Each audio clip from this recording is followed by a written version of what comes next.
Good evening and welcome to Mental Health Solutions for Drug Addiction, Violence and Crime. I'm Kendaki McConnell and this is brought to you from Marie Foundation. Tonight I'm going to introduce our first guest, and our first guest tonight is Sunny Ajua.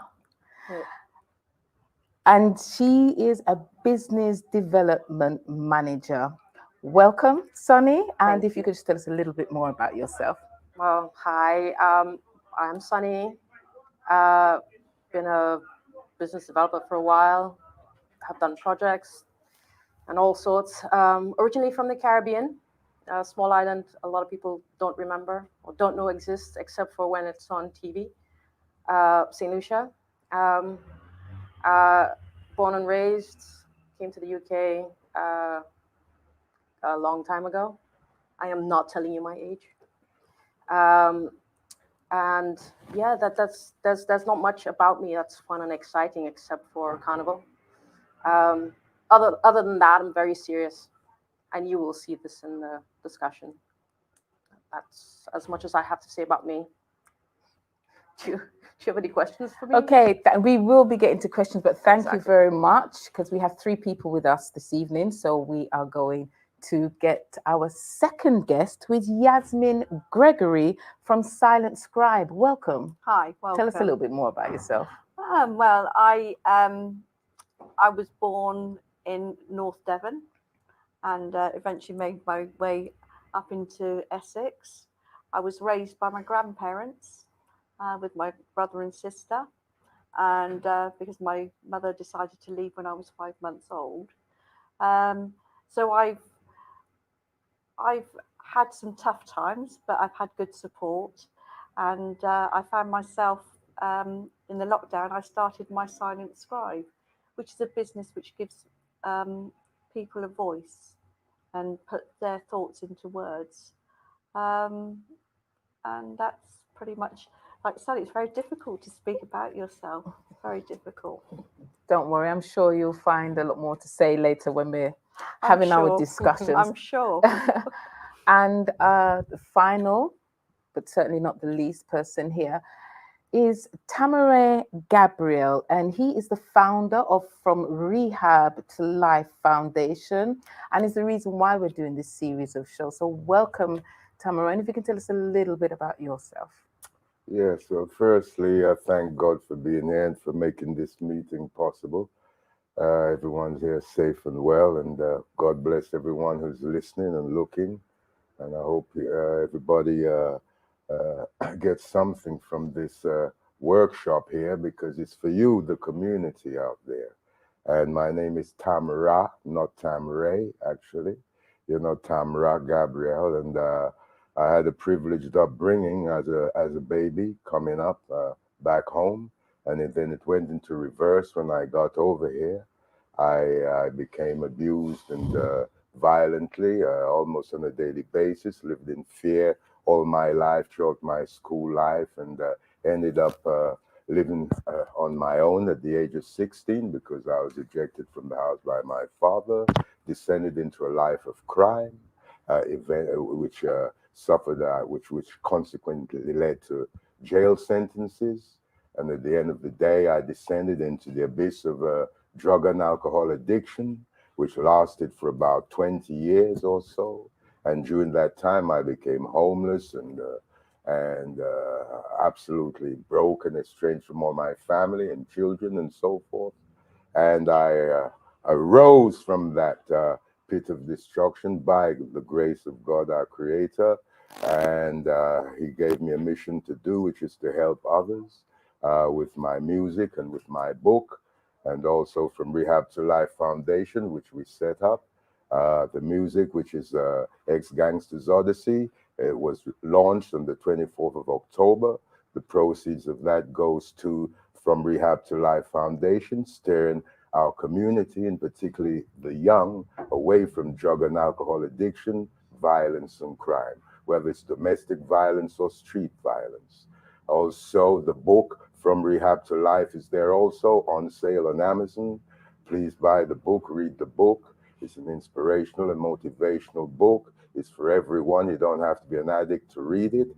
It really is very, very informative. And also, once again, proceeds from that goes towards the foundation to finance our work. We need money to do what we're doing. And at the end of the day, also, the fact is we're now working with a soup kitchen called Our Forgotten Neighbors Soup Kitchen every Thursday from 5 to 7 o'clock at Allgate East next to the Tony B. Hall building by Allgate East on Whitechapel Road, Whitechapel High Street. And basically, we're also in the process. We've started to deliver care packages to for recovering addicts in the community, whether it's in East, West, North, or South London. We've delivered some in Islington, actually.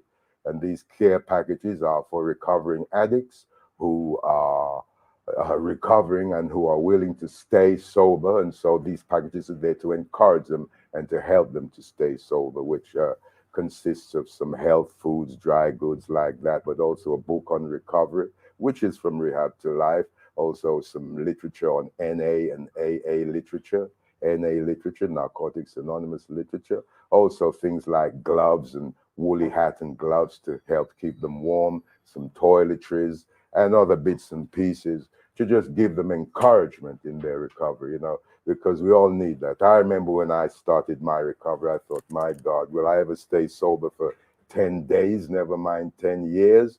But it's one day at a time, and every encouragement helps. And so this is what we're doing, thank by the grace of God. That was pretty full. I mean, the foundation is certainly doing a lot. And I think we're just going to go straight into it. So the first question we really like to ask is, and, it's interesting you all kind of went back to the earlier times, but how can parents ensure that they are cultivating well-being in their children, especially in times like these? And that question's open to anyone. Oh, I can start off. That's okay. Please do. Absolutely. The thing is, children have a primary caregiver. Their primary caregiver is their parent. It's the first person that they bond with on their entry into the world. But more so, that's where they get all their nurturing. That's where they get all their learning. And in psychology, there's that period within your life where that foundation is strengthened, and that's within the first 10 to 13 years of your life. Within that period, what you do and who you are as a person, your strengths, your ability to negotiate, your ability to understand what your limitations are kind of solidified in that period. I'm not saying that that things you don't change, but your actual framework of who you are is actually solidified in those from a psychological point of view. So the persons that are most apt to tapering and helping to develop young people would be their primary caregivers, which are their parents, their social workers, their whatever their support network is. And I mean, how would you think? I mean, I would agree that actually the first 5 years are so very, very important. When you think how just the physical growth from that child, from that tiny baby, how they grow, how their organs grow, how they absorb everything that's going on around them. For the first 2 years, possibly, they don't speak. They're just taking it all in. And I think that's something as we get older, we forget. Yeah. We're so busy talking. We found our voice, and it's great when you do find your voice. It's important. However, there are also times when we need to listen. And I think when we see these children, growing and forming, and that's your time as a parent, as a caregiver. In my example, it was my grandmother. That's when you flood your children with love. And by flooding them with love, that gives them a really good solid grounding. Because that helps with I was talking earlier about nature versus nurture, and naturally my philosophy on it is that both the chicken or the egg, they both come in tandem. You are genetically made from somebody, and there's a lot of research around that being actually biological. And when your child is in your stomach, they actually experience everything that you go through. This is what we were saying, wasn't it? When you are pregnant with that child, research has found that they can hear in the womb. Yes, and that leads me to say basically that even before having children, we should create the right conditions. The spiritual conditions, the connection of that man and woman. Instead of having this lustful relationship where you just fancy each other and you're gonna have sex and all this and that. Suddenly a baby comes along, whoops, the man runs off, leaves the woman by herself. So it starts from there. It's not actually when you got the baby now. We have to think before that. We have to start living spiritual lives, start to love and respect ourselves and respect the person who we're going out with and all that sort of thing. Not just see each other as sexual objects for instant gratification. From we can get that past that part there, we're on more of we're setting the right conditions, a solid foundation for having children, because we have integrity in place, we have principles in place. We've got spiritual values in place, and of course, parents, and of course, while the child is in the womb, we behave ourselves. There's no rows with the parents and violence going on like a lot of babies go through that while they're still in the womb, and they come out with eczema and all sorts of rashes and nervous conditions because of all the wars that was going on and the arguments and so on that was going on, and all the negativity and you've got that they were absorbing. And the children that are also born addicted, because the parents are yes, children are born addicted because the parents are taking cocaine and heroin. Some of them die in the womb because of that. I know a case of a woman. I was at her house actually, and she had to go to the hospital, and the child was stillborn because she smoked crack all the way through her pregnancy. And yes, I know other situations. Can I add a different perspective? So when someone is an addict, when somebody has an addiction and they have a child, yes, and I was talking earlier about the biological part where there's I keep talking about research, but it's just random stuff I read. There's a lot of research about what you take in, issues of weight, when a child feels starved, like the mom is on a permanent diet, that child will have a weight issue when in their growing up years, and they wouldn't understand why, and then they go through that. It's the same thing with addiction, but the reason I kind of slightly interjected there was because there's that part of a person that you have to deal with. And like, I understand completely that you're saying, yeah, they shouldn't do it, but that doesn't help them to get better at solving the problem, if that makes any sense. Yes, I understand what you're saying, but when I was an addict myself, people used to tell me, you should stop this, you should stop this. Did you stop? I didn't stop, but eventually I did. Why? I did because those words eventually came to pass. I stopped, because I was hardened. But we need to be told, just like parents need to tell their children stuff, tell them before it happens. tell them, we here, parents are here to lead, and the children are here to learn.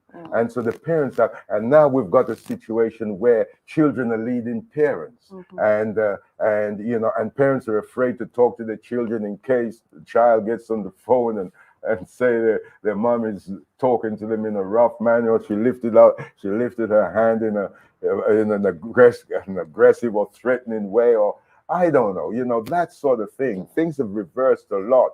Parents have lost a lot of power via government legislation and so forth. So, However, that shouldn't hinder them from playing the leading role for their children. and what would that look like? What would that look like? Well, it begins with love. From we have the foundation of love in place. I know there's some people who are born, parents actually, who have children and they can't feel any love or connection to that child. I'd say to them, well, at least know that it's your duty, it's your responsibility, to care for that child, and so on and so on. Even if you don't feel any love for them, look after them. Still let that love through, in the form of care, love and, and attention and so on. Treat them like you'd like to be treated yourself as a little child. So from we have the foundation of love and care, and then we need communication. We need to spend time with our children. We have households today where we're all in the same house, but we're all in different worlds, So we need to interact and communicate with them from their little babies, and bond with them in that way. And also, we have to remember that, we start teaching them things about where they come from to boost their self-esteem and self-worth and stuff like that. Give them positive stories. Give them positive, examples of yourself. And I don't mean forth. to be like really interjecting all the time. I really apologize. Yeah. But you're asking people who haven't had those examples to do something that they know nothing about.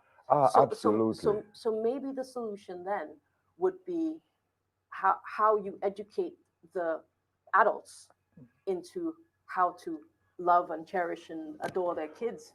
Maybe that is the other structure that you need to look Well, into. you see, the thing is, at the moment, we're doing things called parenting classes, and there's certain parents, they need parenting classes. They never had a parent themselves, some of them had bad parents or negative parents or whatever, and they need to learn, they need to get the tools that will trigger off good parenting, positive and effective parenting.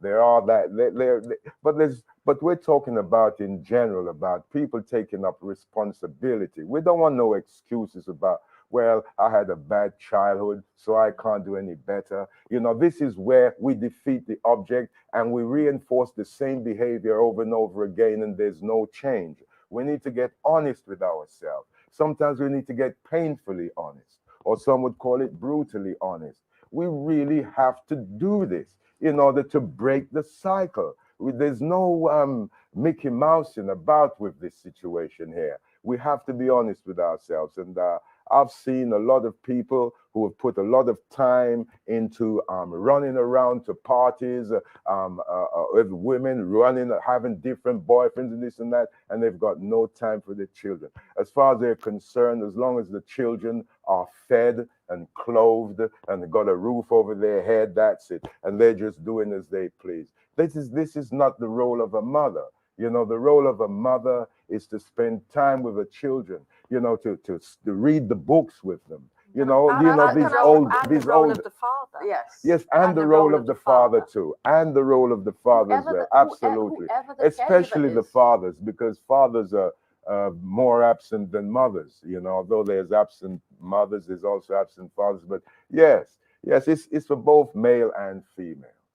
Okay, so, and I think what we got from that discussion, and there was some really good points there. The fact that as people, first and foremost, even before you go to that position where you're going to have a child, you want to think about the fact that you want to bring this life into this world, because that's a huge responsibility. So you've got, let's say, the person who may not be addicted to drug and alcohol abuse, and then you have the person who's going about their everyday life. And so I certainly heard responsibility. And one of the questions I was going to ask, and which seems to have come out, is this idea about parenting. Because even as somebody who hasn't had any alcohol or drug abuse in their life, when they have this new baby, they're like, "Mom, what do I do?" I mean, also like it's you've got this bundle, and what do you do with it? So can you imagine then if somebody has other issues going on in their life? So I definitely think the idea about this parenting, how could we roll that out? And then when you extend that parenting, and it seems to be happening in schools now a lot, are the teachers taking responsibility for the children now, which seems to be happening? If there's a nanny in the home, are they taking responsibility? In Africa, for example, we have a saying where it takes a village to grow a child. How do we grow our children here? Is it the village scenario, or is it a mother and a father? Which, as we all know, when you've just had a child, you're not experienced. The grandmothers have that experience. So how are we growing our children? What is the best way forward in terms of growing our children with that respect? It's unfortunate that we don't really have the extended family now as we used to many years ago. When I had my son, I was pretty much on my own. My grandparents had both died. So there I was at 23 with my son. And I didn't know how to put a nappy on. I had no idea of how to put a nappy on. And it's a standing joke in the family that one day I'd run out of nappies, and this is the days before you couldn't get 24/7. So I found this terry nappy and I put sellotape around it. And then had to cut it off the next morning. So I just didn't know what to do. And I can remember when I really had to psych myself up to bath him. And I got him in the water, and I can remember, and I was like, just bath him. He'll be fine. He'll be fine. And that, put the soap on, get a little bit of soap there, put it in the water. It'll be fine. It'll be okay. And then he moved. So it's like slippery, and it's like, and it petrified me. I really did not know what to do. So I said to my partner, "That's it. I cannot bath him anymore until he gets a bit bigger." So I think that there's a certainly, if you have a lack of confidence in what you should be doing with your child, even just simple things like that, to clean them and to put nappies on. Where do you learn that if you don't have an extended family? Now, there are programs at school, and I know the schools do very good, but it's not the school's responsibility. The responsibility is, I believe it does rest with the family, like you say, with the village, with the extended family, with your friends. There are people who can help you. You don't have to go on Facebook. There are people that can help you. Yeah, that's true. And I can also add to that and say, there are a lot. I lost both my parents before I turned 18. So I lost my father quite young.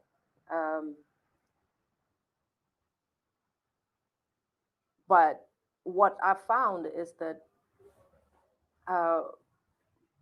when you're raising yourself, when you are in a place of I don't know, reaching out for help is paramount.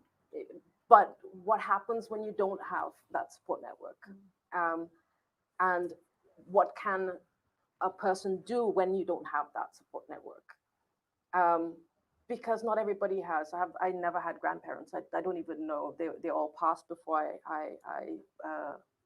yes, I have got a lot of siblings, but I never had that. And I had to learn it through books and stories. And I had this tennis coach when I was back in St. Lucia. And he always used to say that you can always find everything that you need in a book. And I'm dyslexic with ADHD. Like, you don't get, slower than me in school. But I found solace in that. And maybe that's a solution for some, where they can, if they're limited in the resources, to be able to find to be able to not be limited by what other people can bring in, but what, nowadays is YouTube. You don't know how to change a nappy. You want to make a DIY nappy, you just YouTube it, like my brother always says. And the information is there now. The support isn't necessarily there. And the question and the difficulty is, how then do we bring that? I think the support is there. Yeah. In what way? I think the support is there in a lot of charities that are trying to help people, and like Tamara's charity, helping people who are being shunned by society and by their own family for whatever reason. There's the Citizens Advice Bureau, which is always a good one to go to if you're stuck. As you say, you have YouTube as well to get through things. But there are agencies out there. There are people. They don't have a lot of money, and they may not be able to give you what it is that you think you need. But they may also be able to steer you into a direction which is away from what you've got. Yeah. Which is, when you are down in that dark place, you don't want to be there, but you don't know where else to go. Yeah. Because whatever you do, it's scary, and it's frightening. And if you have young children as well to consider, then it's like, well, hold on a minute, what do I do? And then, as I say, there are people and there are agencies that can help. Well, I'd say that we have to remember to ask for help. I know it's very difficult to ask for help because of pride, because of fear of people, what they'll think, and that sort of thing. Fear what you're going to look like. You're already down. You don't want to go down any further by being rejected after asking for help. It doesn't encourage you to ask any further and stuff like that. But we have to keep asking for help, like applying for a job. I need help, so I'll keep asking until I get a yes, and yes, absolutely. And that's for, we have to remember we have neighbors around us. We have to communicate with them. If they don't communicate with us, knock on the door. I need your help. That's when you're stronger. And so forth. Okay, yes, but the thing is, we have to talk like this. Because this is what ultimately we're seeking solutions to our problems. I'm not. It's not about. We have to. Things that don't cost us money. They'll go and sit down with a psychiatrist for 6 months and spend. I don't know, a few grand and all that. And that in most cases doesn't help many people, really and truly. It's practical things, just asking for help, and if you haven't got the courage, pray, oh God, give me the courage to ask for help, because I know I need help and I don't want to do the wrong thing. I need to do the right thing. We have to be humble. And when we become humble, it's so easy to ask for help. It's when we're full of pride, because you've got a lot of poor people, they haven't got nothing, but they're full of pride, and they rather suffer and starve and go hungry, and feed the children scraps than ask their rich neighbor for a loaf of bread or something, which they normally throw in the dustbin the next day and stuff like that. We have to ask for help. It is very important. When the house is on fire, you ask for help, don't you? We have, if your car is broke down, you ask for help. But also, you have other people that when they see others in these situations, they offer. And if you offer help, I think, as you say, don't be too proud to refuse it, and just say thank you. And that's it. I mean, I think at the lowest point in my life, what made me appreciate, because I've always been self-sufficient, and at the lowest point in my life, there came a point where I didn't have, and the beautiful thing is watching the people around me.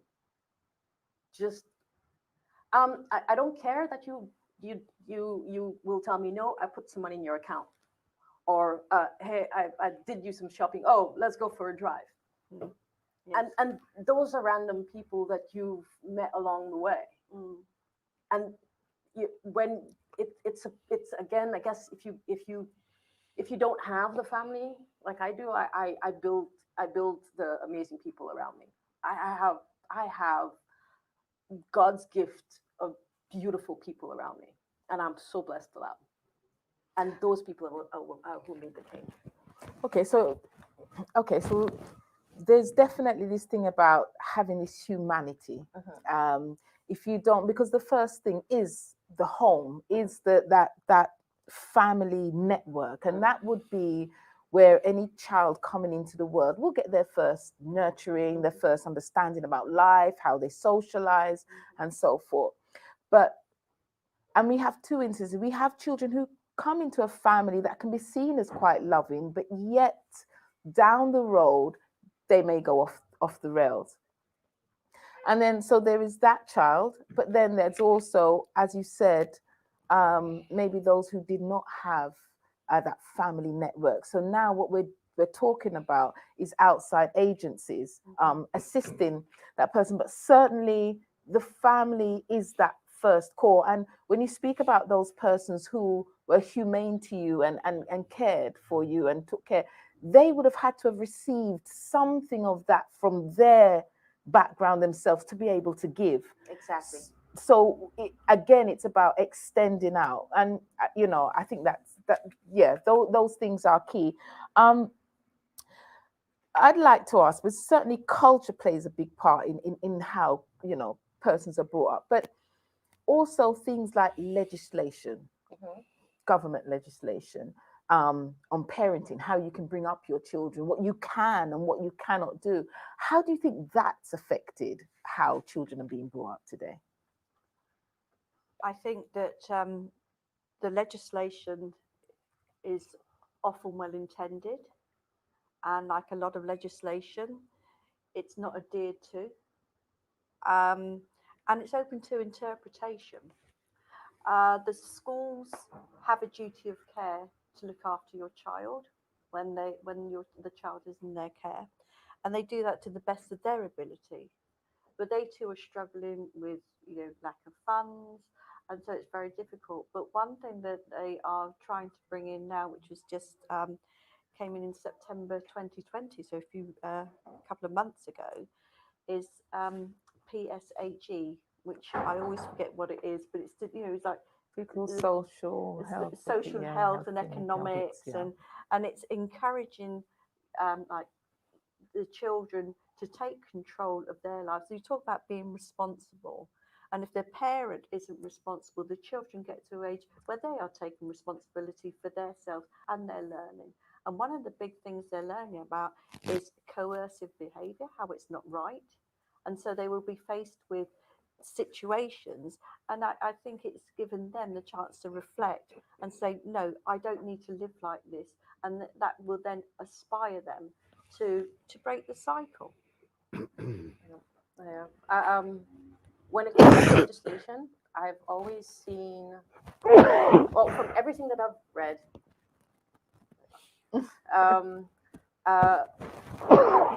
legislation is backed by science, or whatever the research has been done. And then, so they get approving of that research, that goes and passes as legislation to say, okay, this is the best course moving forward. A lot of it started calling the police when a parent is abusing a child, etc. But that was also led by research that said the negative impact of that on children. Us in the Caribbean, we didn't have that memo, and our argument is that we're still all right. But the research does not change the fact that beating a child affects their mental health. But then how do you help them grow and learn and understand from that perspective? So legislature plays a strong part. It's how well we adapt within that continual learning, because we are continually learning what to do and what not to do, how it affects people. And yes, it has some negative effects, but because people have taken the exact opposite. So when you say how is legislation helping, there's legislation that you cannot go around carrying knives. There's legislation that you shouldn't be taking drugs. People don't adhere to it. Exactly. Yeah. Exactly. I'd like to say that legislation, as far as say smacking, for example, I'm glad that a law came in to tell parents stop smacking your children, because I was violently abused. There were times when I thought I was going to die, and that's how vicious, that the beatings I went through, and I lived in fear all my life. And my doctor, when I went to him when I was about 8 years of age, he looked at my parents and said, "There's something wrong with this boy." Of course, my dad isn't going to say, "Well, I beat my son nearly every day," and and all that. So, and I just kept quiet and all the rest of it and blah blah blah. So, so really and truly, for me, that it doesn't stop many parents from still carrying out these violent acts, even murdering their children. It still continues, but it's helped to curb a lot of violent parents, make them think twice. Even the fact that the child can call police on their parents is a good thing. You know what I mean? It makes some parents think twice. Because if you're really a loving parent, you say, well, I don't have to worry about these laws about not smacking, or these laws of, these sort of laws, because I'm a good parent. It's only if you're a bit of a unbalanced parent. You say, well, I'm an ignorant type, arrogant type of parent. I hit my child in time my life. No one's going to tell me anything what to do. Is that sort of attitude that affects children. So therefore, you're bringing up a child in an arrogant and violent atmosphere. Arrogance breeds violence. So you're breeding that into your child. Next thing you know, they may say, I'm never going to be like my dad. And they end up being just like him because of the vibrations that they absorbed from their childhood over and over again. It affected them deep in their psyche, in their DNA. It sort of just triggered them down the wrong road. So I'm all for it. But also at the same time, it's really corrupted a lot of children. A lot of children have taken liberties. They've taken advantage. They put their parents in trouble in a spot where really and truly, and these are good parents we're talking about, just because they says, no, you can't stay out till 4 o'clock in the morning. Make sure you get home by midnight. You're only 14 or 15 years of age. What are you doing out in the streets at 4 o'clock in the morning? In fact, what are you doing out in the streets at midnight at that age, as a matter of fact? And so really and truly, that balance wasn't perfect, but I'm very glad for the legislation that came along. It's also uprooted a lot of violent teachers. I remember I was in school, there's certain people that always got picked, always got the cane. Yes. You could see teachers, although they're meant to be vocational and caring and loving every child, they say, no, let's have pet hates as well as pet loves. You know what I mean? And they're looking out for Johnny. Yeah, right, get down to the office, you're going to get a cane. If he sneezes the wrong way, he's going to get the cane. Anything with, people are like that. And these teachers need teaching lessons, parenting lessons themselves. And so forth. Just because you're a teacher doesn't mean to say that you're emotionally balanced. Some teachers are drug addicts, alcoholics. Some teachers are thieves. Some teachers are violent, and so forth, and dishonest, and so forth and so forth. I mean, we grew up in a world once where we respected all the teachers. They never said a lie. We respected the police. They never lied. We respected anyone in authority. What the doctor said was God's word, and so on and so forth. But it's not the case. This is not the case. And I'm glad we're living in the age of light now, where we can see that people in authority aren't always what they appear to be. So there we return into that word love again. So love has to be the foundation of parenting, of teaching, even of business, for goodness sake. Because even when I'm doing business, if there's no love in my business, that means to say there's no trust in my business. You know what I'm saying? And there's no integrity in my business, and all that sort of thing. There's no principles in my business. So we're in a dog eat dog kind of business. But business is something where you go away happy and I'm also happy. That is business. So let me see if I can understand what you're saying. So are you saying then that so the legislation is good, Hmm. but what it might require is an addendum that helps support the parents to guide those children properly then? Yes, absolutely, 'Cause absolutely. that They would need to probably identify. Yeah, they need to identify parents who need parenting classes. You know, who need parenting support. You know, even if it's someone who comes there once or twice a week, just give them some support for a couple hours. It makes a big difference. You know, absolutely. Uh, Okay. So how then, with the children in the schools and with quite rightly the legislation protecting some children and turning others into manipulators because they see that they can use a system, and they do. And I think that was a good point in terms of some kind of addendum which protects the parents now from the teacher who's got this power. They've been given power, and a child doesn't know what to do with that. But there's the other side. We find that many children, especially from certain communities, are being excluded at higher rates from school. Again, what can be done to help these children who are being excluded? How can we, find ways to reduce or even stop these kinds of exclusions that are going on? How can we do that? Because there are high rates of well, number certain one, what for communities. example, I'll say this before I forget it as well. You know, within the school, they should have a classroom for children like that. They shouldn't exclude them. They should have a classroom or a couple classrooms for children like that. So these children still come to the same school, but they have teachers who are trained to deal with difficult children, you know, who are good in counseling and good at others, have other skills apart from just teaching children and so on and so forth, can understand the psychology, can and even people who can respect the historical background of different children as well, and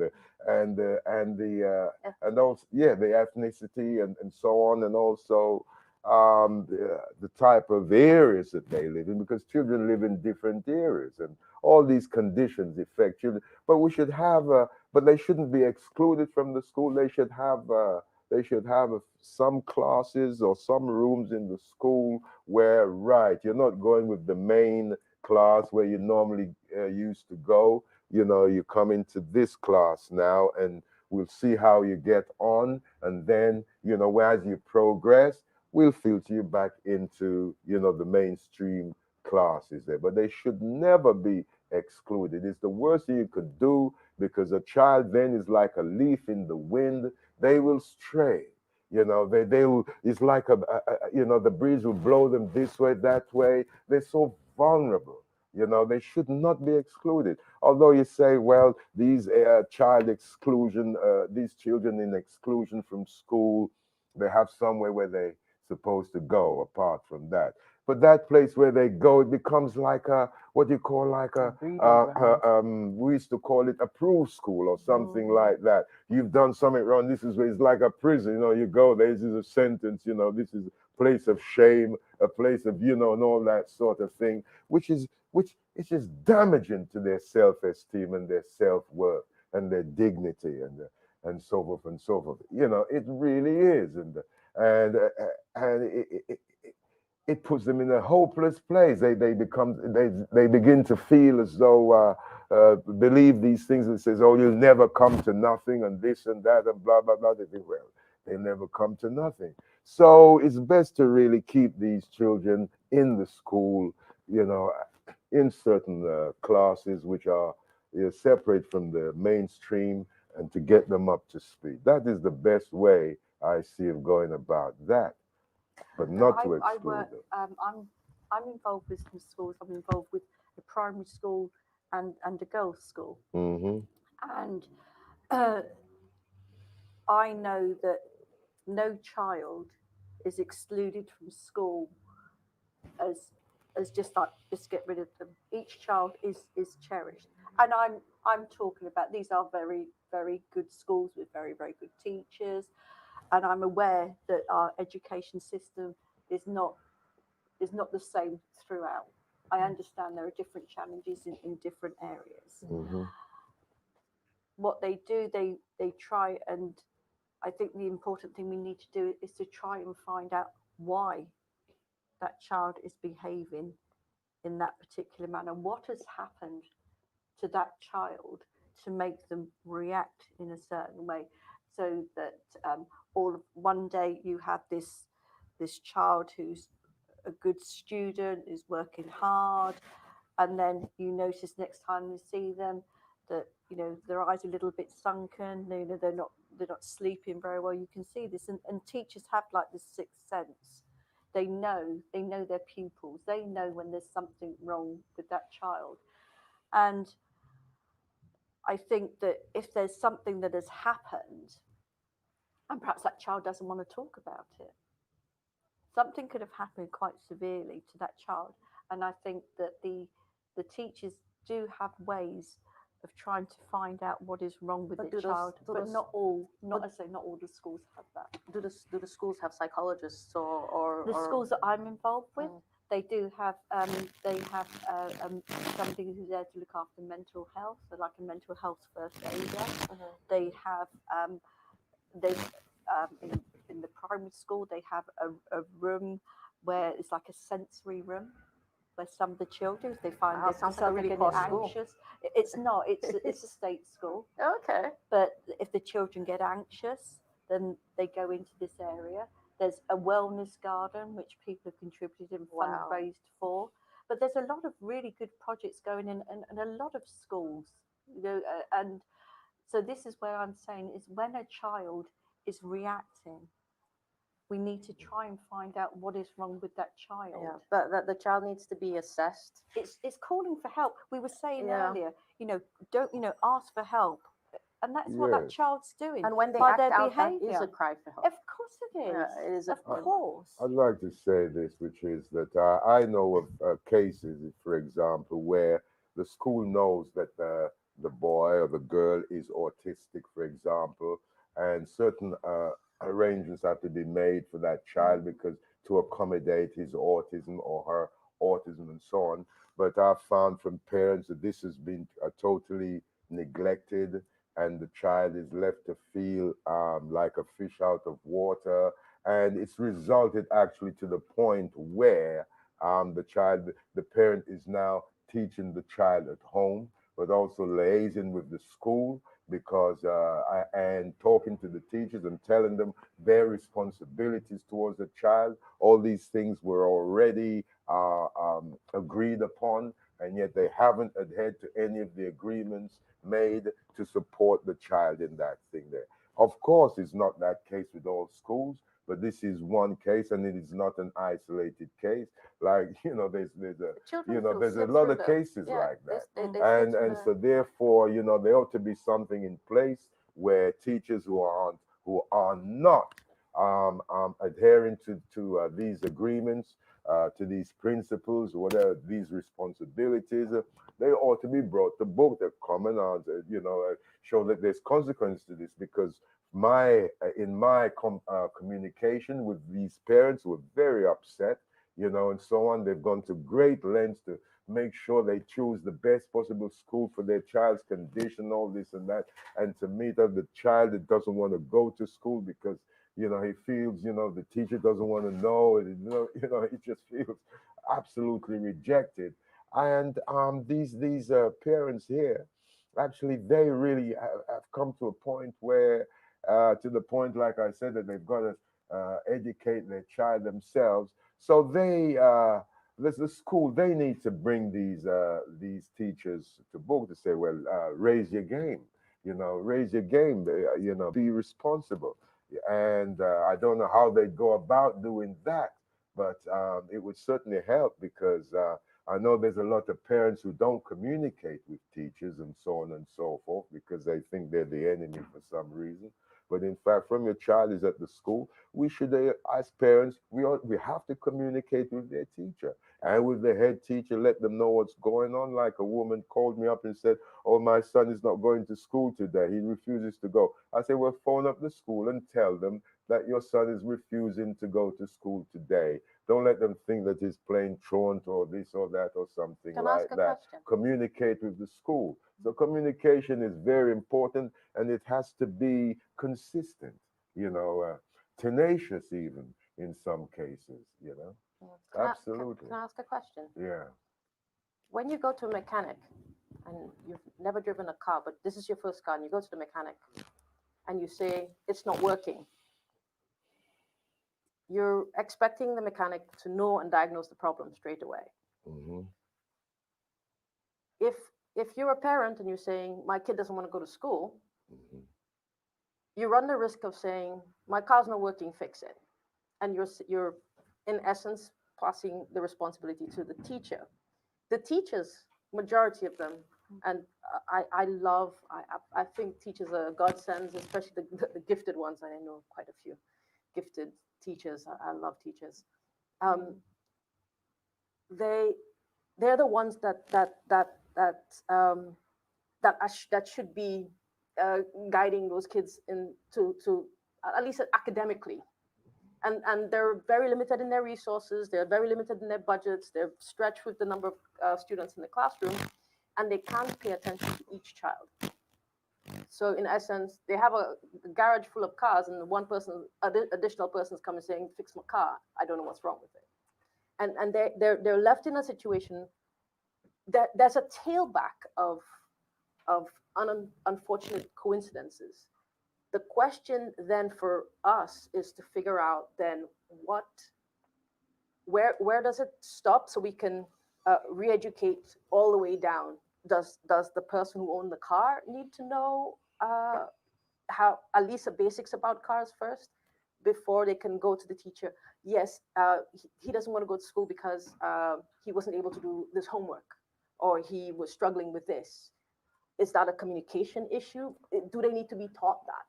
Is it Well, a situation? I think there should be clear guidelines from the parents' point of view as to if I have a problem with my teacher, what do I do with my child's teacher? Mm. What can I do about it?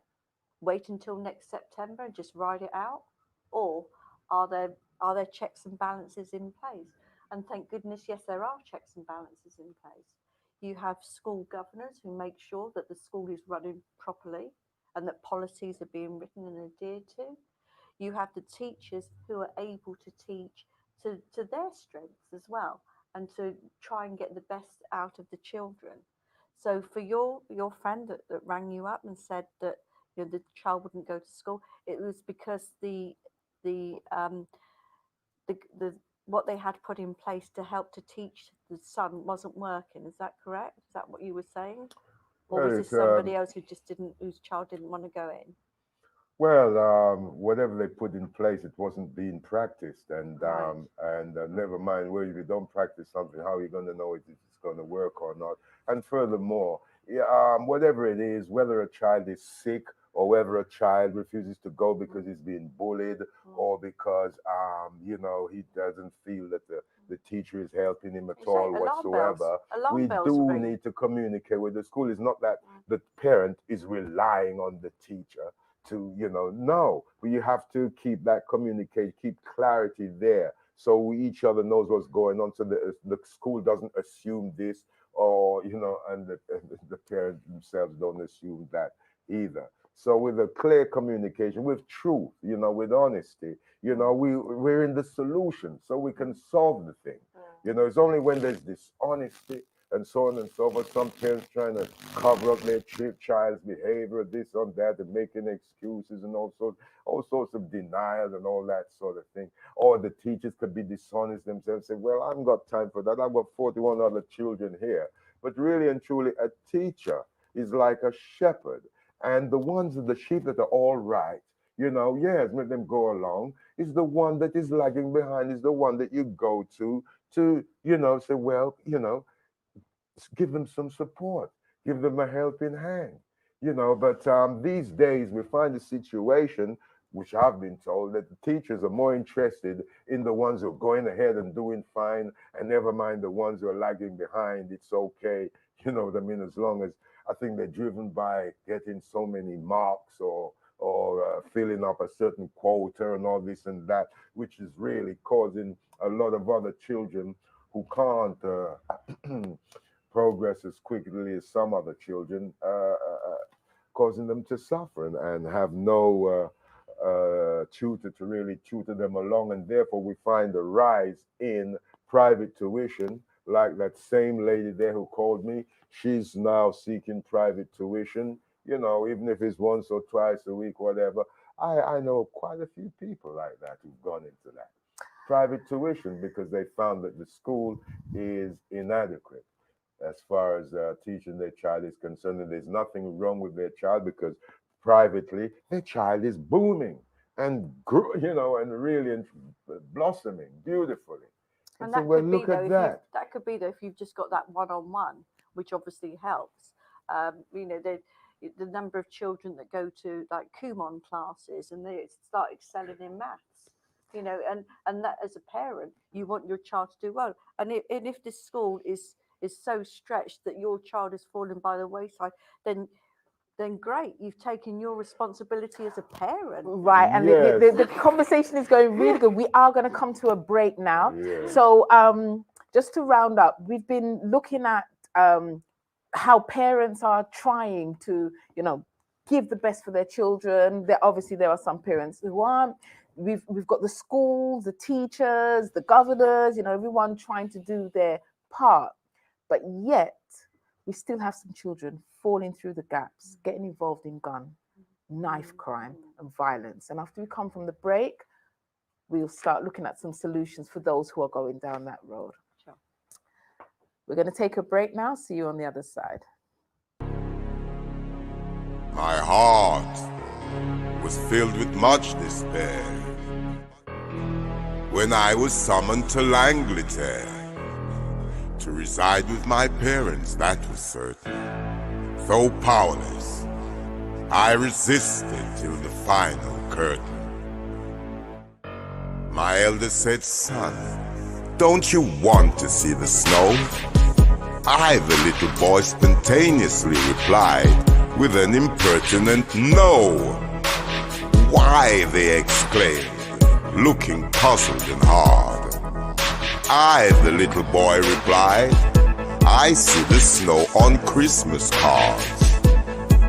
So with Mammy I went one day on a rowing boat to the big ship Genoa. So colossal it caused dismay. Venezuela was the first port of call as we cruised and sailed away. The sea was rough and filled me with fear. The food was not the same, oh dear. The next stop was Genoa, and from there a train to Rome. Then again we embarked on the big ship, till we docked in England, our new home. Victoria, the underground, oh, it gave me such a fright. With windows that looked into darkness, as if day had turned to night. Where were the birds of color? The buildings, the clothes, so drab and grey. And when we entered our home in Hackney, there were no maids, to my dismay. I recalled back home, they said, "Go up far and wide, England Street paved with gold. For there your future is sunny and bright, though the winters are dark and cold." I may have been young and inexperienced, and yet I knew the other half had not been told. I repeat, I may have been young and inexperienced, and yet I knew the other half had not been told.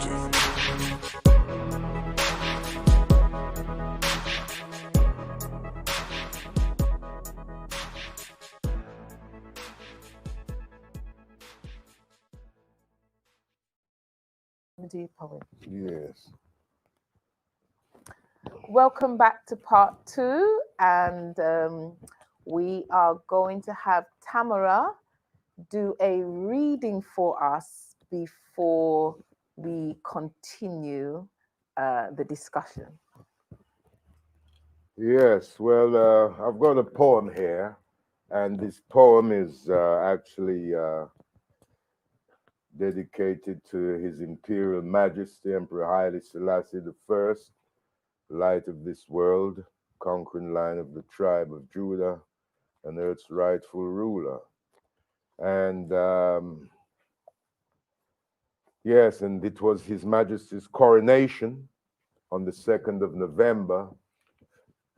And this is a tribute to His Majesty. Ethiopia stretches forth her hands to God, our Creator, our Savior, our Lord.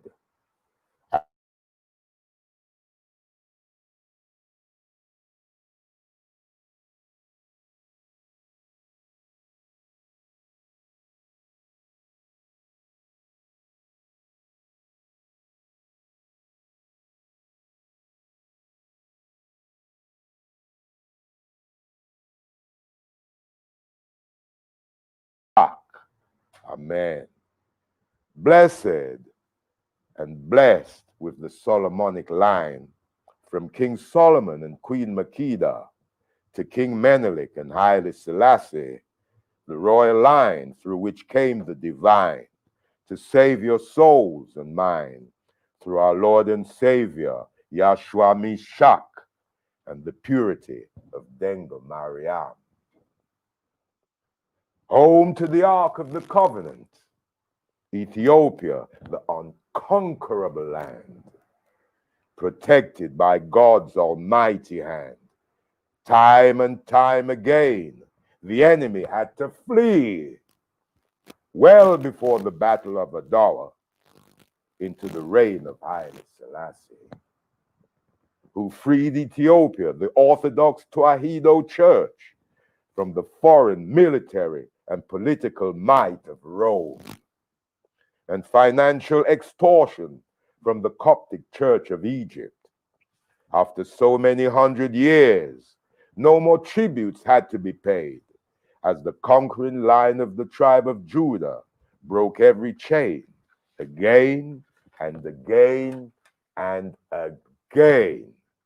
The League of Nations, now called the United Nations, and the OAU, the Organization of African Unity, were established by His Imperial Majesty, Emperor Haile Selassie I, to bring back the love, peace, and unity, joy, and oneness with our Creator that the spirit of our ancestors knew, has brought peace with Eritrea and Ethiopia, and I pray the same for me and you. Ab, Wold, Woman Fes Kidus, Ahadu Amlak, land of beauty, land of mystery, of ancient history and spirituality, Ethiopia stretches forth her hands to God. Hallelujah. Amen. Thank you for that reading.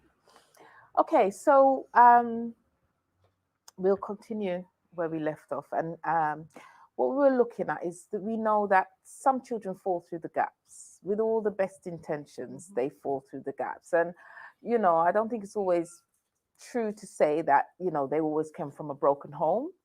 And they're of a social economic class, but certainly the majority of them have that kind of, you know, influence in their lives. And they are falling through the gaps. What are some of the solutions that you see to help these children who are getting involved in, and we're talking boys and girls. We've got girls now getting involved in gang crime. They're getting involved in drugs, you know. So on both sides, We had someone in last week who was talking about looking at alternatives, finding out what do the children want, and maybe trying to steer them down another road. What would you say that we could offer, as the adults, and whether we like it or not, we are the adults, and some of us still haven't fully grown up yet, but we have to take that role because we've got these children coming up, and they're facing a world that is unprecedented. Social media, the news, the cartoons that they're having to listen to that are violent, the music, all of this is impressing on these children. So if we think we had challenges, these children are facing unprecedented challenges mentally and emotionally. What can we, the adults, do to make this world a better place for them so they don't have to turn to drugs? They don't feel they have to turn to guns. They don't feel they have to turn to that. What can we do? Anyone can take Well, that first question. of all, we have to re-educate our children spiritually. Spiritually, they must come from a spiritual foundation. We live in an ungodly society, and ungodliness is the result of what we see here today. We live in a world of immorality, where immorality is glorified, where dishonesty is glorified.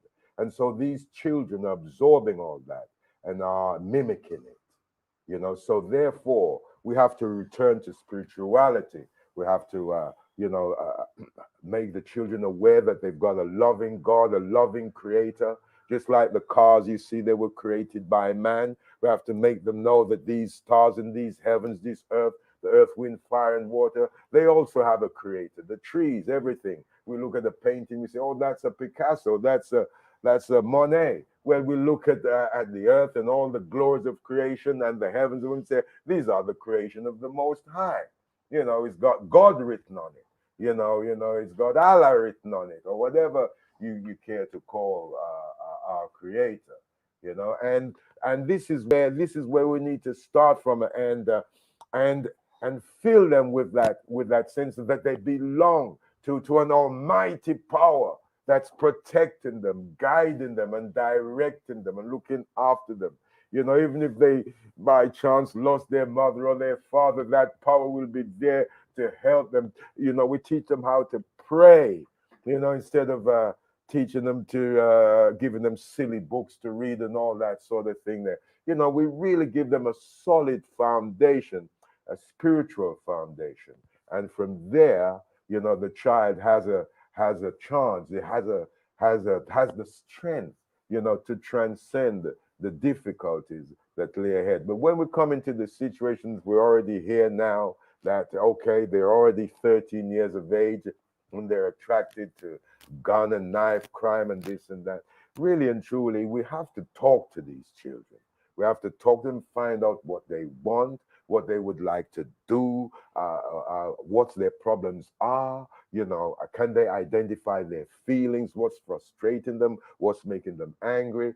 I've discovered that most children are angry these days.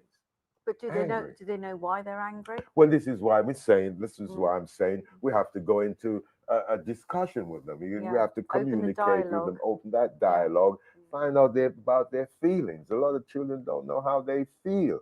They can't describe their feelings. It. They can't vocalize how That's they right. feel. And all these pent up things, because they're suppressed inside, they express themselves in some corrupted ways because they're being the lid is being put on them instead of opening up the lid and let's talk about it. Let's see what we've got, and so we know where the anger is coming from. I think on a similar line, I hear what you're saying about the spirituality, but if we're looking at, we've got these children and they are in that bad place. What can we do? And I would suggest that we need to be looking at the parents need to be investing time and love into those children. Now, if you say, but I haven't got time because I've got 4 mouths to feed, I'm running 6 jobs, I would say, well, one, you're going to end up killing yourself by running 6 jobs. Your children are out of control. They're feral. You have to stop. You have to say what is going on. And this is where I would say you contact the citizen advice are really good, and there's like national debt line, and there's pay plan and people like that if you're having problems in poverty, and they can help you. Are you getting the right benefits that you're entitled to? Let's just stop, let's just breathe, and then let's just get back to what we are, to that family that we were saying at the very beginning. And then if your child feels that they belong to you, if you're becoming then involved in your child's life and say, hey, come on, what shall we do today? Let's do. And so your child is being listened to. Because if your child is allowed to just sit on their phone all day, or just go off running around and listening to whatever and you're not monitoring what that child is listening to or being exposed to, then I think that you need to question your parenting. Interesting, because you did bring up the issue of spirituality. You read a poem to His Majesty, who's a spiritual figure for millions of people across the world, and he brought up spirituality, and it made me wonder, do you think that where somebody comes from, their culture and their identity has a part to play in how they express?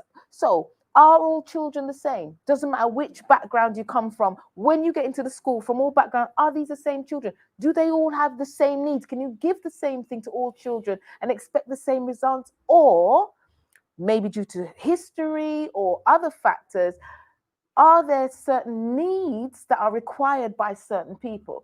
We know, for example, within the Jewish community, they are able quite well to have their own schools, to have their own hospitals. They cater for their community because they know they have certain needs. And my question is, where our children find themselves in the state schools, for example, many of us in state school, does it cater for the needs of all backgrounds, would you say? Well, the needs for all children is love. That's the need for all children. And with love comes honest dialogue, honest communication. I love you, my son. I love you, my daughter. What's the matter?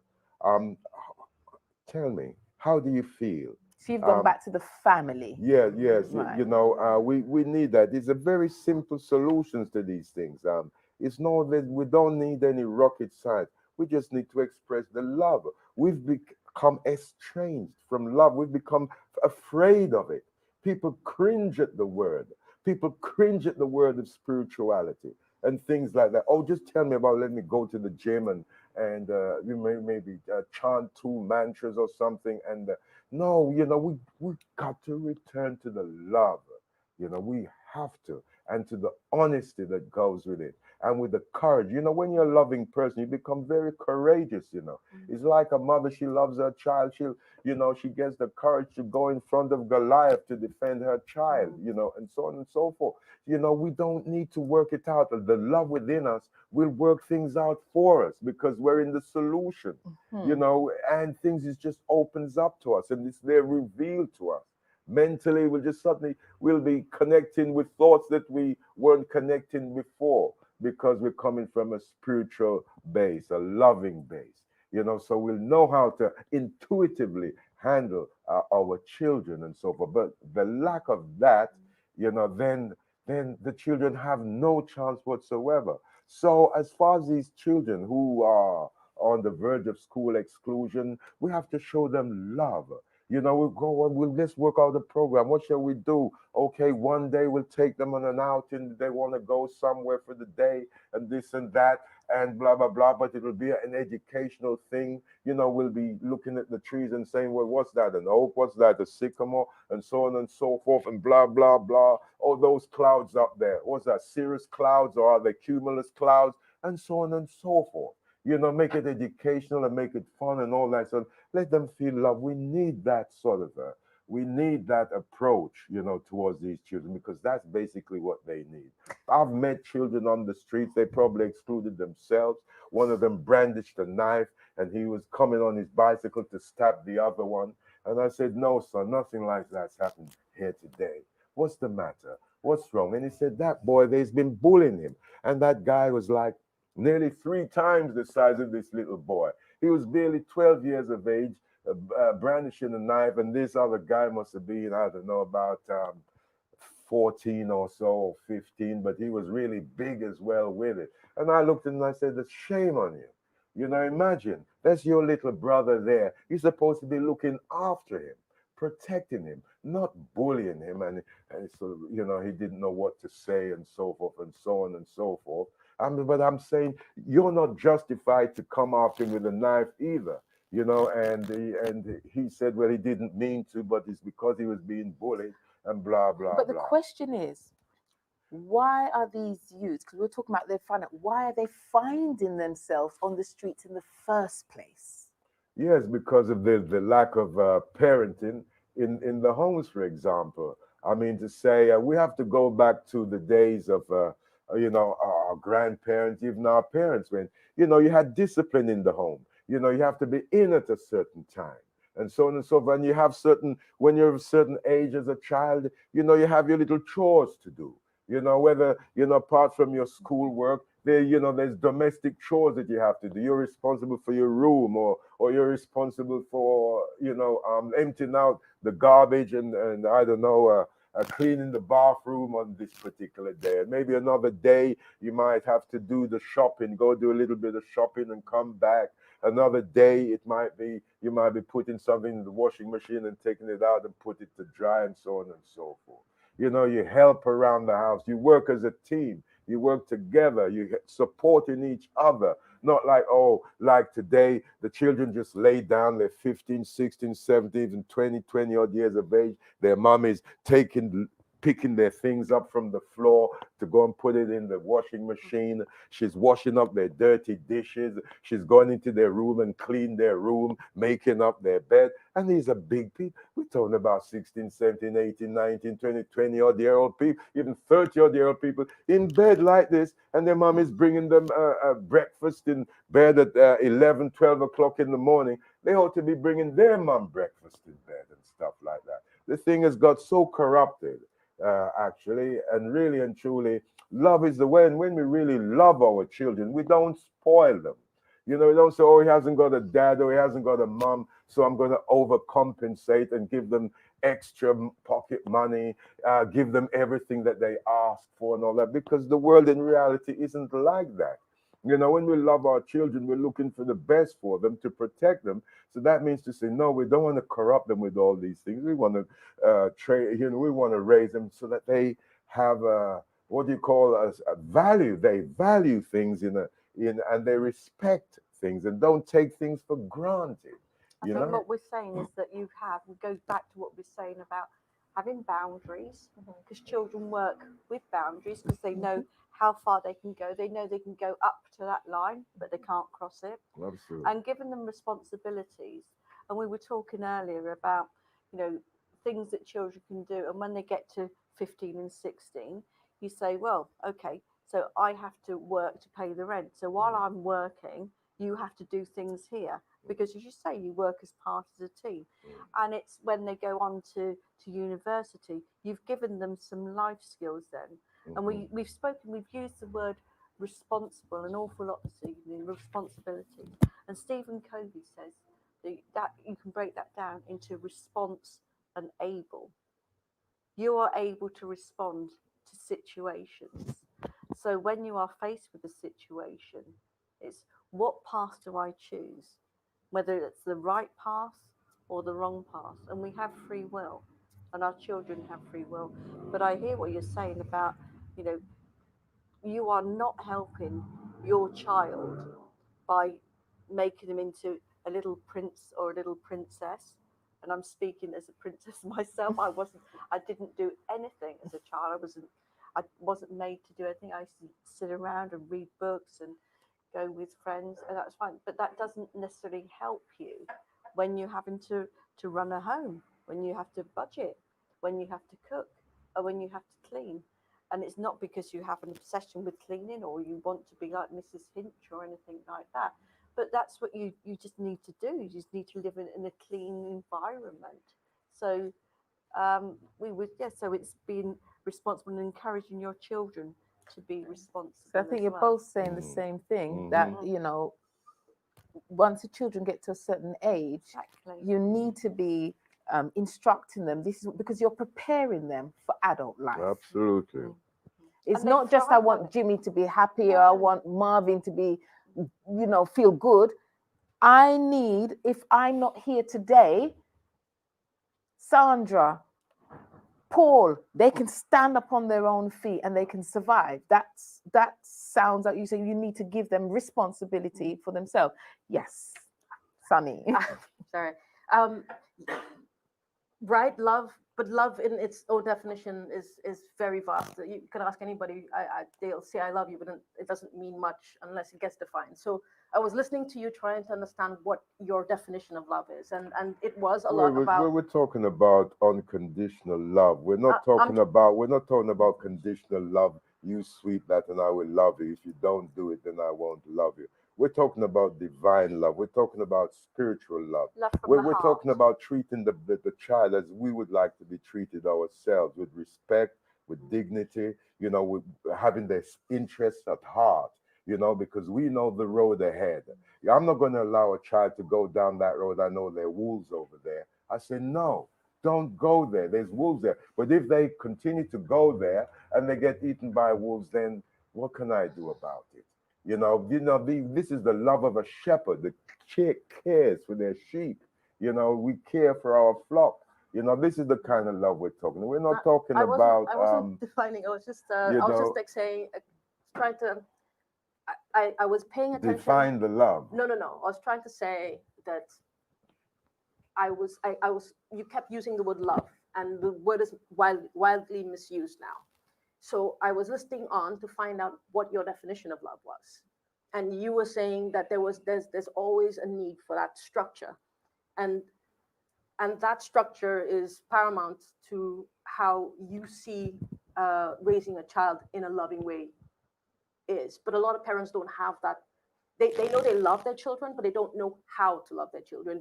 So they'll spoil them because they didn't have as a child. So going back to my original point of, if they don't know, they will only give what they have.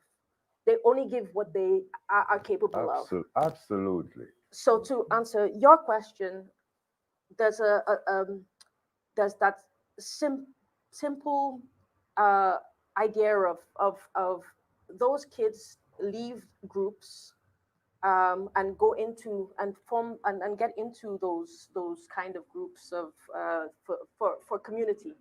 A lot of research has shown that those kids go in there, they join a gang, they become belong. part of a gang because they want to belong. And that's human nature, to want to belong. And if they have a structure of people in place, they can then belong. They can give, they can and so they will follow a path. And it doesn't matter their economic background, it doesn't matter their privileged statuses and where they come from. If they didn't get it at home, or they never had it, that's where they'll go for it. Some of them get pushed into it. Some of it is it's from father to child. It's inherited. You follow the family business, and you get that. But the key, yes, it's love, but it's more support with that love, which is what your definition, and that's why I kind of step back to understand what you were trying to say, and yourself as well. The great masters, they all say about love, love, and a lot of us, we tend to dance around love, and we go about this, what love, what do you mean, what this and that. When we love, when I first had to love myself, I don't want to see myself in any situation that I'm going to get hurt, or I don't really want to, I need a peaceful life. When we're loving people, we wish the best for ourselves. I want the best for myself. So I'm not going to go into a relationship that's abusive and so on and so forth. But that's the definition that they've learned. So if they know that their parents have gone into a situation where they're in this long-term relationship, but she gets battered, that's the example that they're learning from. So it's more about redefining what they're learning, what that new definition is, and that's where we can help them.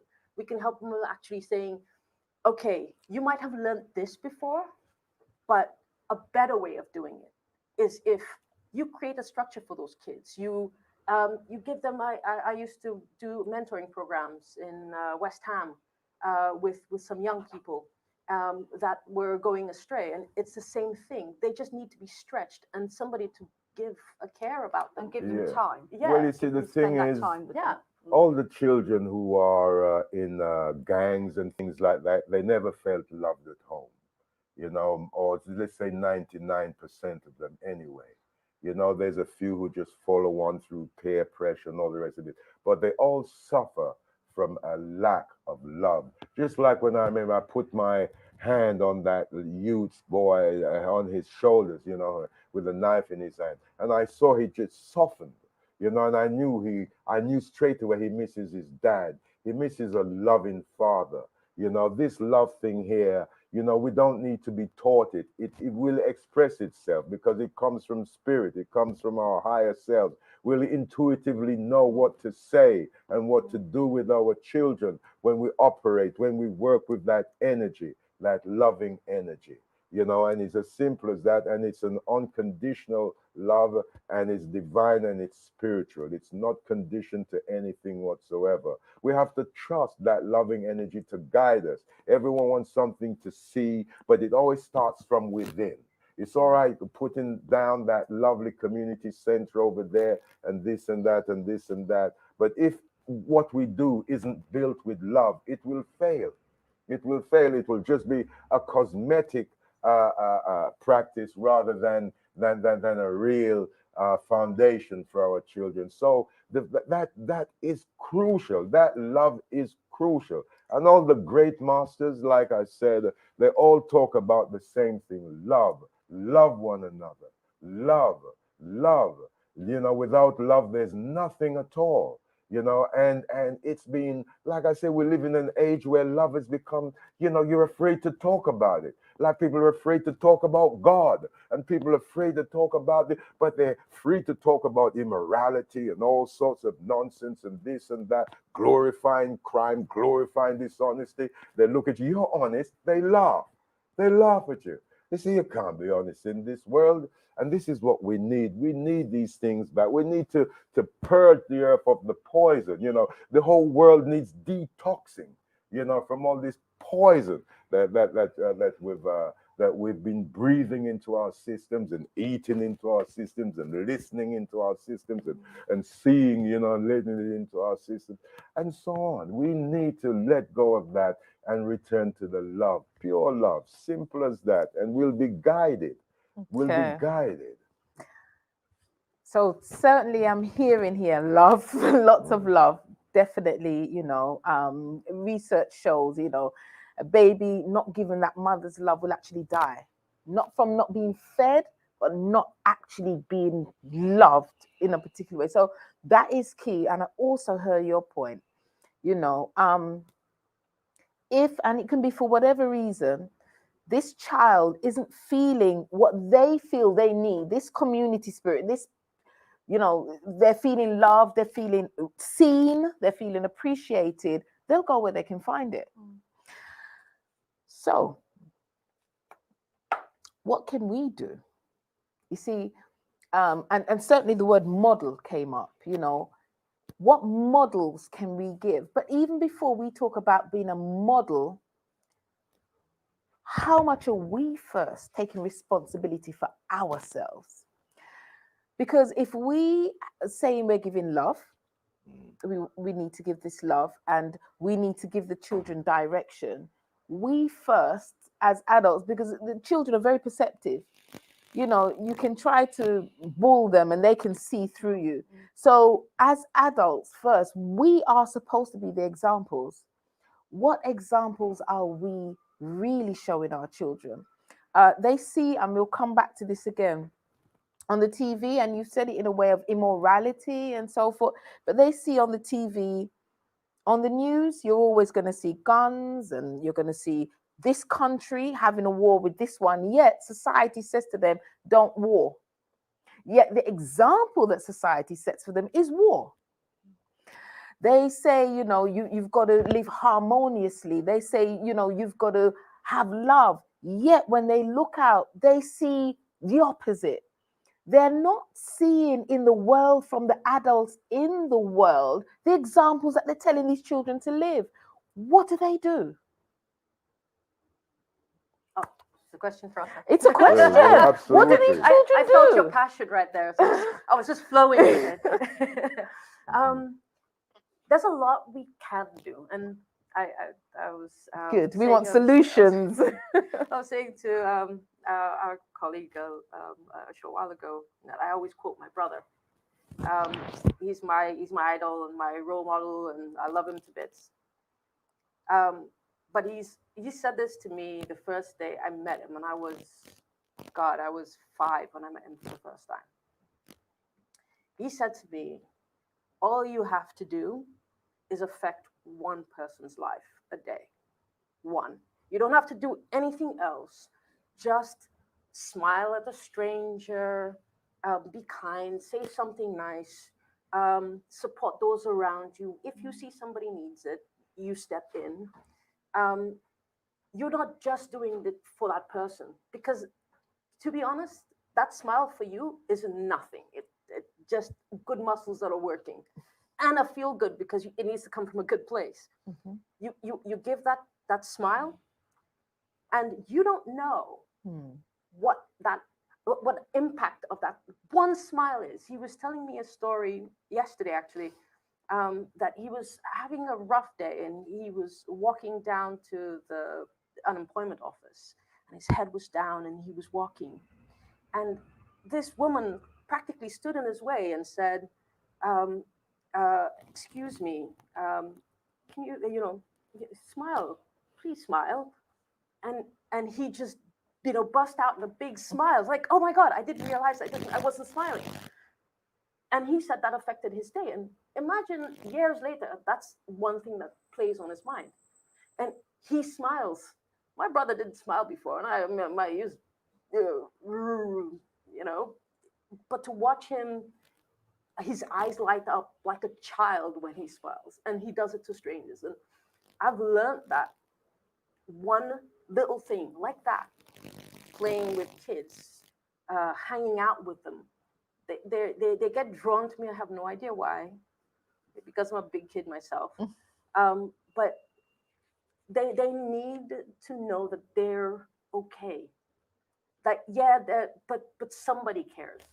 And even if you can't do anything else, you leave your house, you wake up in the morning, there's somebody else there. You give them a big smile, a big hug, and a big kiss. You see how that brightens their day. And you do that. I do that to random strangers. I'm a bit weird. I put my hands up, whatever. That changes a mood. That's the simplest way that anyone can do, can make a difference to one person's life.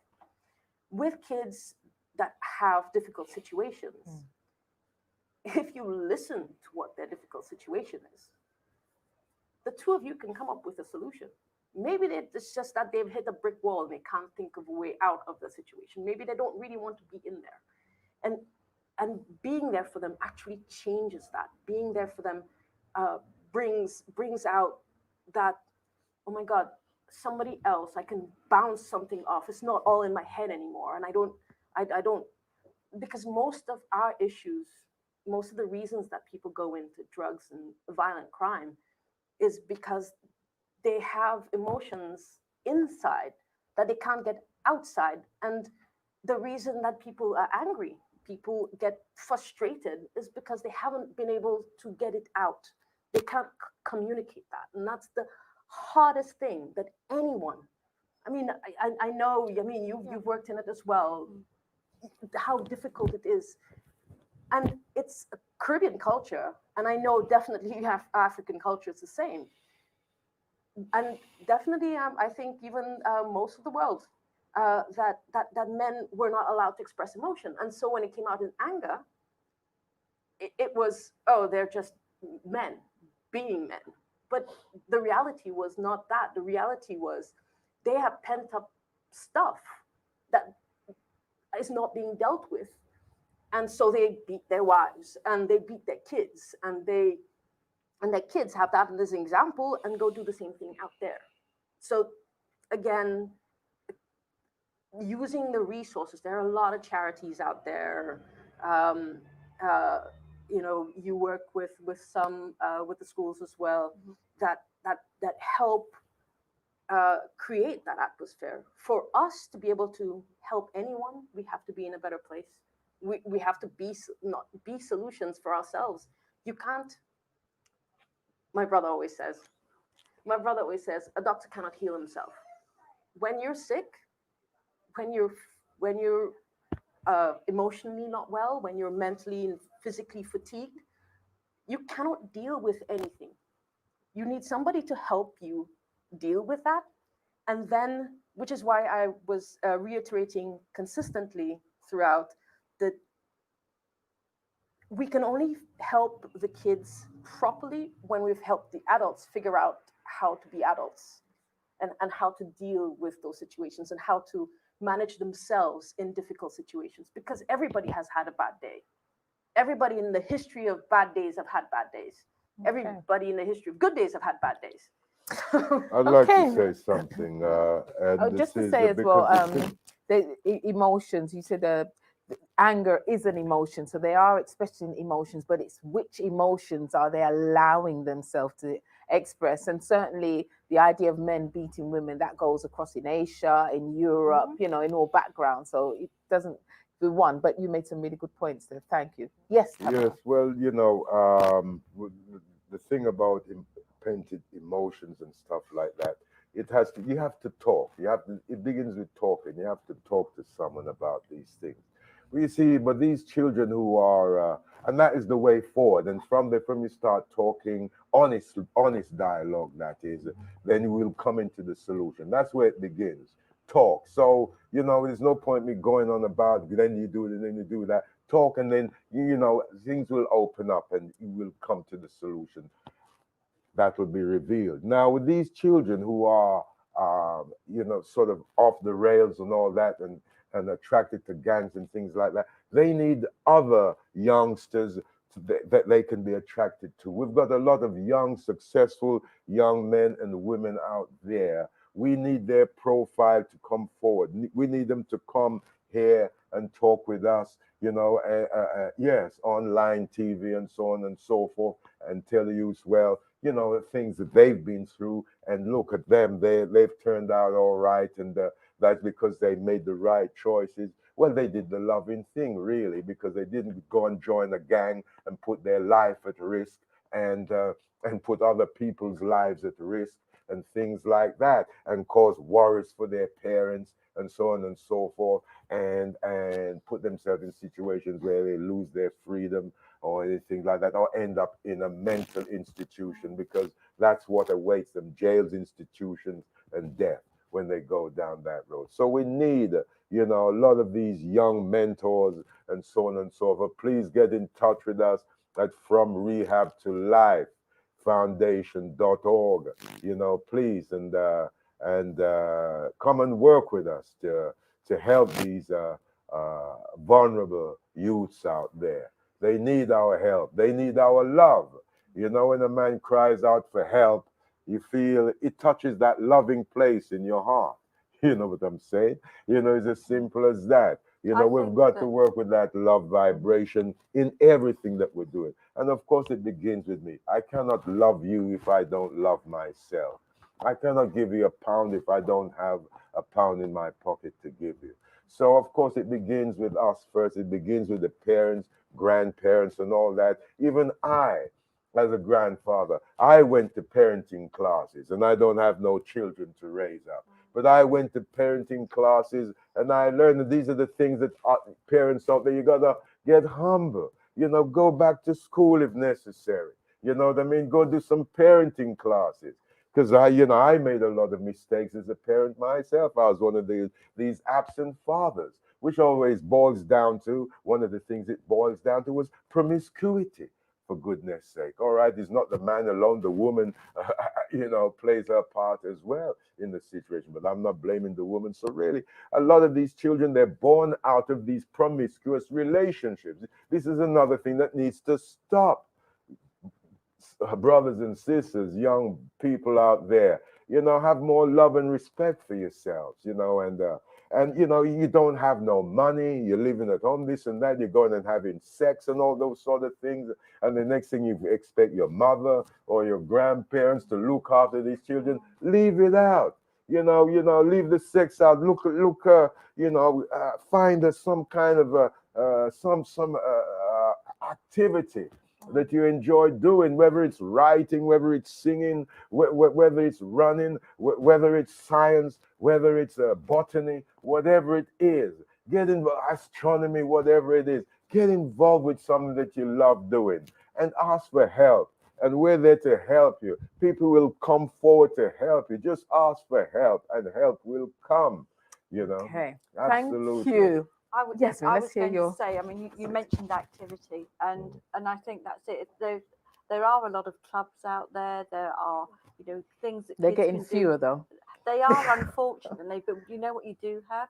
You have people with good hearts in these Yes. communities. Yes. I mean, you look at how parkrun started. Like from nothing. You do get people at 9 o'clock on a Saturday morning just getting ready to run 5K, and they've never. Some people walk it.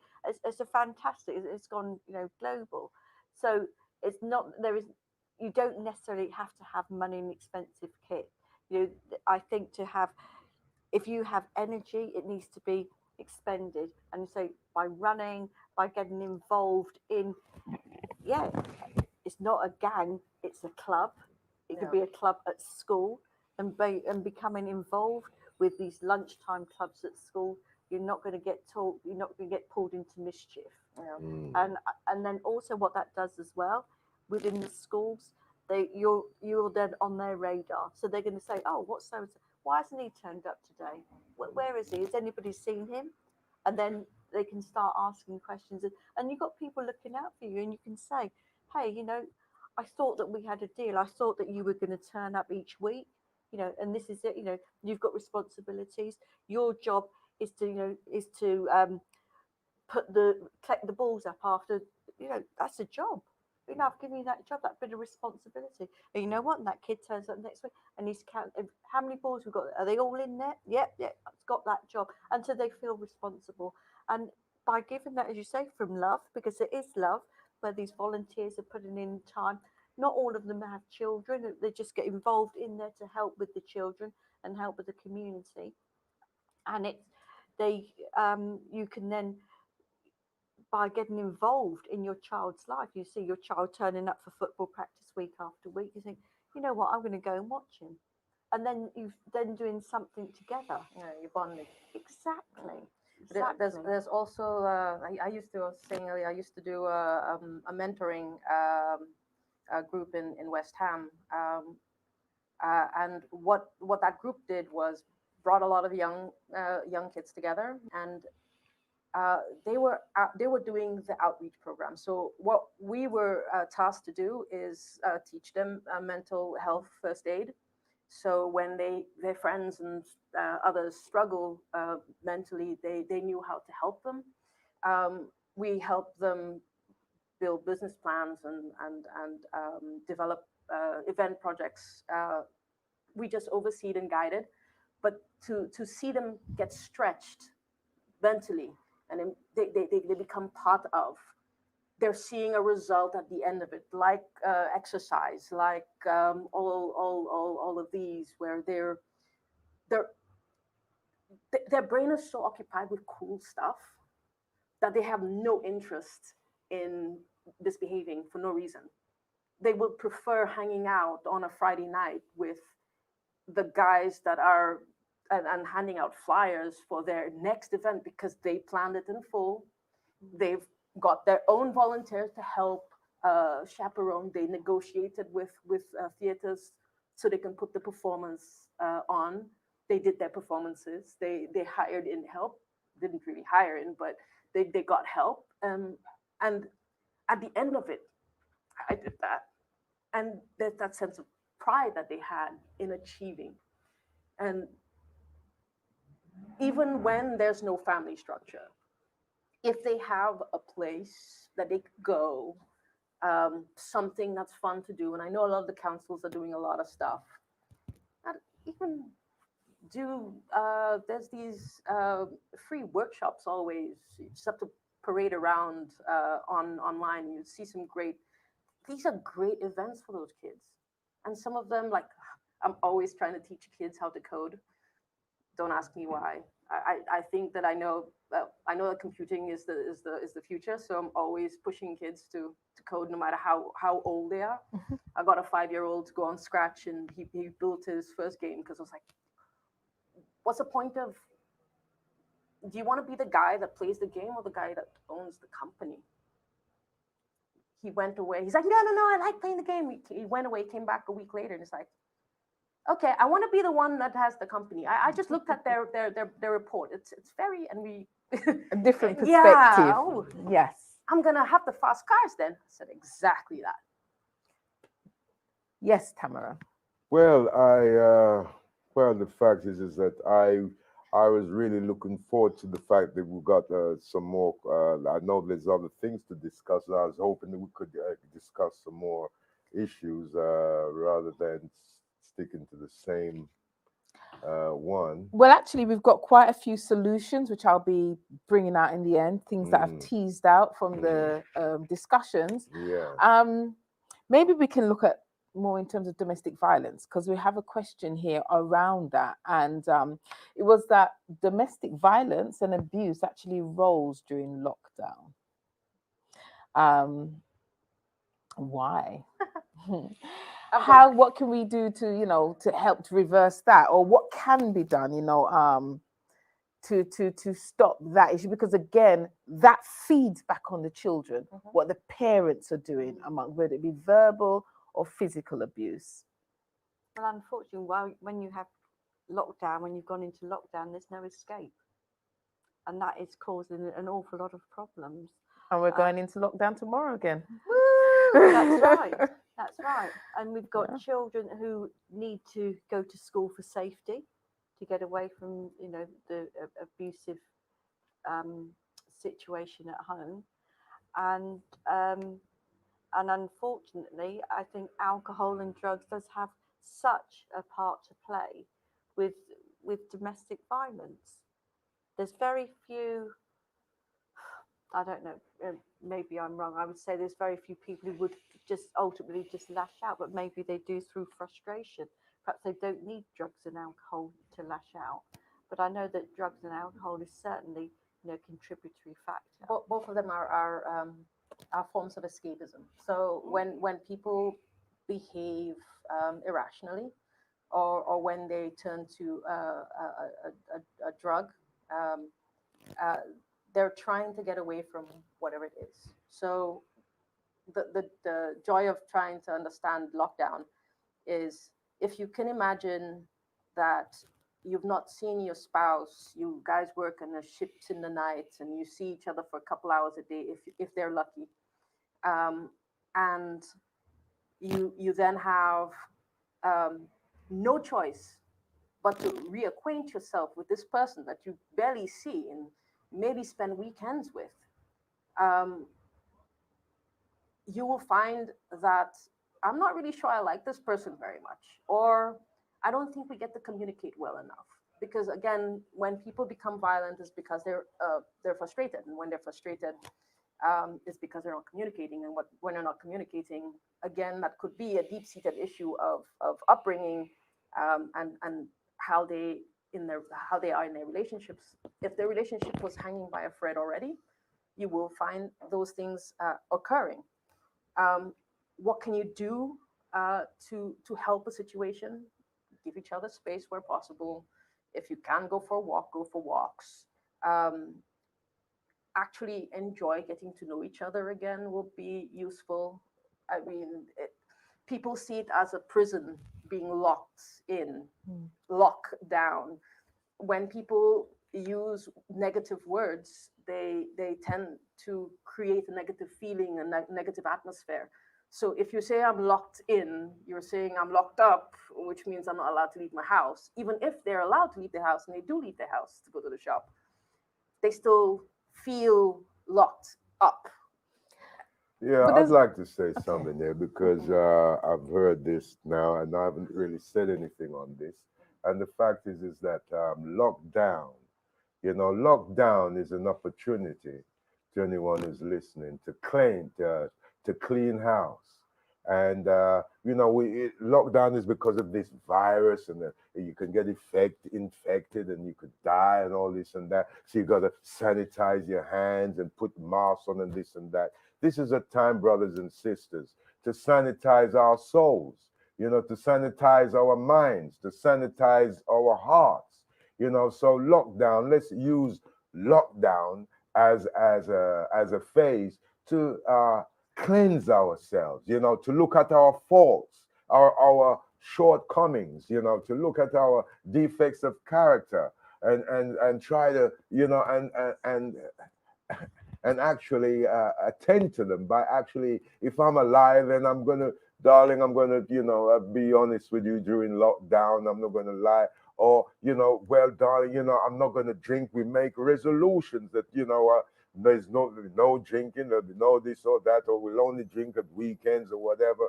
We set up some structures in place, before the lockdown and even during the lockdown.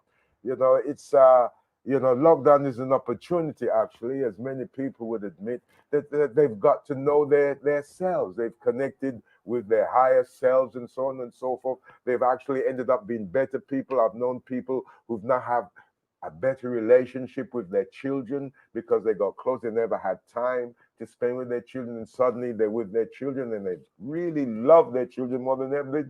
They never knew their children at all. So lockdown is a time to get to know ourselves, know our children, and basically, and to clean house, to get rid of these nasty things that have been holding us back.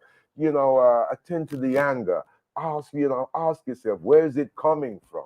Let there be positive dialogue going on from neighbor to neighbor on the phone and stuff like that. We can go, there's a lot of it will go on Zoom. As a matter of fact, there'll be a lot of Zooming going on during lockdown, which is very supportive in that way, where we can keep up these dialogues, get honest with each other, and encourage and support each other with whatever we're going through. Everyone's going through all sorts of different types of pain and anxiety and fears and so forth. And we all need support I think as a community. I was going to say as well, with some of the problems that are often caused through lack of money, and I don't get, a lot of people have been furloughed. Yes. A lot of people have actually lost their jobs, and I know that some of the like the credit card companies are like freezing the interest payments, and people are trying to do what they can. But if the money isn't there, that can also add pressure. Yes, without So a doubt. there are, again, there are agencies out there to help you if you are in debt, to work through that debt. And it's not an overnight fix, because you didn't get into debt overnight. So it's a gradual process. And this is all part, as you say, of the cleansing, the Yes. cleansing yourself, of asking, you're in debt, let's do something about it. Or I have this problem, okay, let's do something about it. Let's work as a team and do something about it. Yes, indeed. Well, you're listening to Solutions to Mental Health around drug and violence, drug addiction, violence, and crime. And I think, we have been able to tease out some of the main solutions. And I think we've got about 5 minutes left, and I'll bring some out, and then maybe there's any last words that you may want to say. So certainly love yourself and know yourself was a key thing. And yes, we may need to qualify that a bit more. What does that look like? But certainly that being in the lockdown, getting to know yourself more, where certain issues are coming from, but certainly spending time with yourself and your children. Talk and get honest dialogue, especially with emotions, with the pent up emotions, talk, find someone to talk to and let that out.